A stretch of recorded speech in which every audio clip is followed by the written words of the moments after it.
જય હિન્દ। હું રેશમા પટેલ, ગુજરાત પ્રદેશ મહિલા અધ્યક્ષ, આમ આદમી પાર્ટી।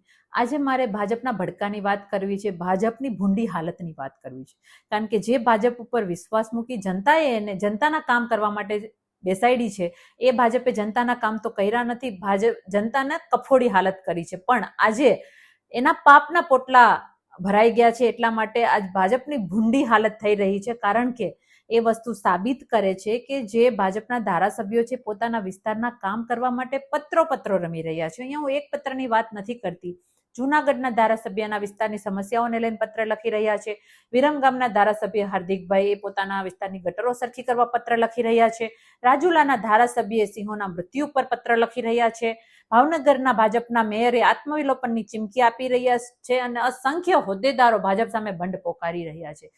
આ એટલા માટે કે ભાજપે જનતાના કામ કરવાને બદલે પોતાના પક્ષને કોંગ્રેસ યુક્ત કરી દીધી છે અને કાર્યકર્તાઓની પણ કફોડી હાલત કરી દીધી છે, જનતાની પણ કફોડી હાલત કરી દીધી છે। ત્યારે આ તકે મારે એટલું કહેવાનું છે જનતાને અને કર્મનિષ્ઠ કાર્યકર્તાઓને કે હવે ભાજપને ઘર ભેગી કરો, કારણ કે આ ભાજપ હવે ભાજપ નથી રહી, આ ડુપ્લિકેટ ભાજપ છે। કારણ કે આ ભાજપે આપણને આપ્યું શું તો કે ડુપ્લિકેટ નેતાઓ આપ્યા, ડુપ્લિકેટ દૂધ આપ્યું, ડુપ્લિકેટ મંડળીઓ આપી, ડુપ્લિકેટ ટોલ આપ્યા, ડુપ્લિકેટ રોડ આપ્યા, ડુપ્લિકેટ થી ભરેલું આ ભાજપે આપણને ક્યાંય પણ છોડ્યું નથી। અધૂરામાં પૂરું બાકી રહેતું હતું તો પંચાયતોની કચેરીઓ પણ ડુપ્લિકેટ આપી દીધી, અધિકારીઓ પણ ડુપ્લિકેટ આપી દીધા।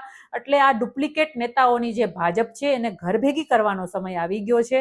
જનતાને મારે ખાસ કહેવું છે કે આવનારી સ્થાનિક સ્વરાજની જે ચૂંટણીઓ આવશે એમાં આ ભાજપને ઘર ભેગી કરી તમારો મતાધિકાર છે એની શક્તિ બતાવી અને આ ડુપ્લિકેટ ભાજપને ઘર ભેગી કરો, કારણ કે હવે આ કેશુબાપા પટેલની ભાજપ નથી, હવે આ અટલ બિહારી વાજપેયીની ભાજપ નથી, આ કોંગ્રેસ યુક્ત ડુપ્લિકેટ નેતાઓની જે ભાજપ છે ને એને ઘર ભેગી કરો અને જનતા માટે આમ આદમી પાર્ટીને વિજય બનાવો। આ સંદેશ સાથે ધન્યવાદ।